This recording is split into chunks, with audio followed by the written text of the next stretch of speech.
Everyone, আশা করি তোমরা সবাই অনেক ভালো আছো, সুস্থ আছো। আমরা অত ভালো আছি, কিন্তু একটু মনটাও খারাপ আছে।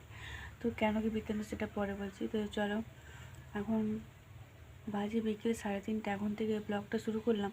তার আগে কিছুটা ভিডিও তোমাদের সাথে ক্লিপ নিয়ে রেখেছি, সেটাই বলবো আর কি, কেন মন খারাপ কি বৃত্তান্ত। তো ভিডিওটা দেখতে দেখো, আই হোপ তোমাদের ভিডিওটা দেখতে অনেক অনেক ভালো লাগবে। তো চলো। আর আমি তো বলেছি যে আমি বাপের বাড়ি এসেছি, তো এখানের পরিবেশটা আলাদা রকম, সেটা দেখেই তোমরা বুঝতে পারছো। এখন বিকেলবেলা, আজকে এত গরম গেল, এখন একটু যেন মেঘলা মেঘলা মতো লাগছে। তো বাইরে ওই জন্য বেরোলাম, হাওয়া টাওয়া কিছু নেই। দেখাচ্ছি চলো এখানকার চারপাশটা। আজকে রোদটা একটু কম আছে। আর আমার বাপের বাড়ি দেখো, ছোটো ছোটো গাছে কত ফল হয়েছে। এটা বলে মৌসম্বি, বাতাবি, জাম আর আম, পেঁপে কত হয়েছে। তোমাদেরকে আগেও শেয়ার করেছি। এই গাছটায় দেখো কত পেয়ারা ধরেছে, গুলি গুলি ছোটো ছোটো পেয়ারা। আর ওই গাছটাতে ধরেছে একটু বড় বড় সাইজ। সে পাশে আছে লেবু গাছ, ওইটা মোসাম্বি, ওইটা একটু বড় বড়, সেটাই লেবু। পুরো ভরে হয়ে আছে। দেখো আম ঝুলছে এইটুকুনি গাছটা, এই যে এতে লাগানো।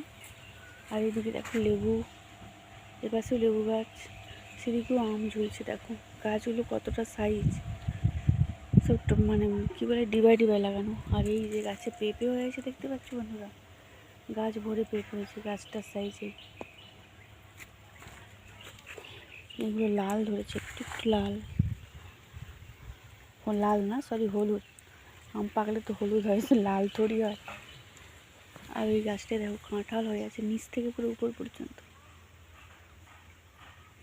এই এখন একটু ওই সেই একটা বাতাবি গাছ বড়, এবার মাথার টুম পর্যন্ত বাতাবি, দেখতে পাচ্ছ। এটা হচ্ছে গন্ধরাজ লেবু, দেখতে পাচ্ছ, এটাও অনেক হয়ে আছে। দেখো ওই সব ডিবাই ডিবাই গাছ লাগানো। আর এই যে জাম গাছে জাম ধরেছে, দেখো কতটা বুঝতে পারছো, আমি বুঝতে পারছি না। এই দেখো সেদিকে লাউ শাক, পুঁই শাক, পুরো ঘর ভর্তি সবজি, ফল সব কিছুই আছে।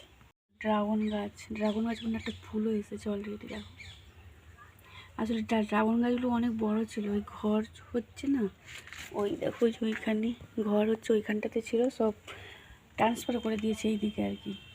আর ওই একটা গুড়ি লঙ্কার গাছ দেখো, এত লঙ্কা হয়ে আছে।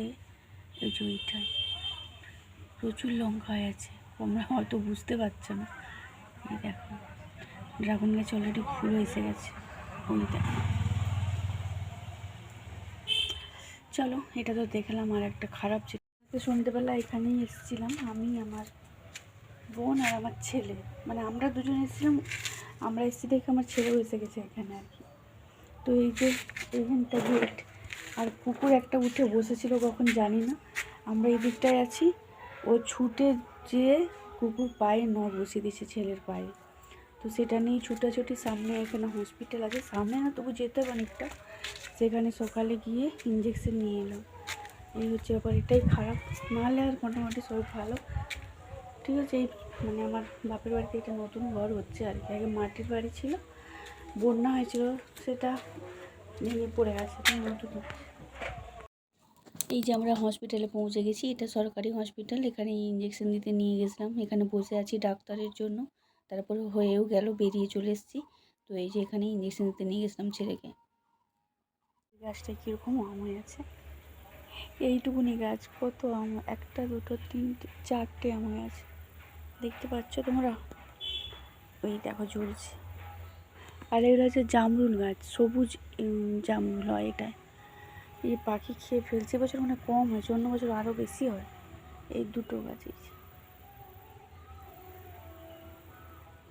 তারপরে এই যে বিকেলবেলা মন্দিরের দিকে গেছিলাম, গেটটা বসানো হয়ে গেছে, লাইটিংয়ের আর কি। তো ঠাকুর রং করা এখনও বাকি আছে, হচ্ছিল কাল পর্যন্ত। এই যে দেখো ঠাকুর রং করা হচ্ছে। আর প্যান্ডেলের ভেতরটাও তোমাদেরকে আমি দেখাচ্ছি একটু। আর এখানে ফুলের কাজ হচ্ছে। তো চলো আজকের ব্লগটা এই পর্যন্ত। ভালো লেগে থাকলে অবশ্যই লাইক কমেন্ট করো, অবশ্যই আমার চ্যানেলটা সবাই সাবস্ক্রাইব করে দিও। সবাই ভালো থেকো, সুস্থ থেকো। দেখা হচ্ছে নেক্সট একটা ব্লগে। টাটা।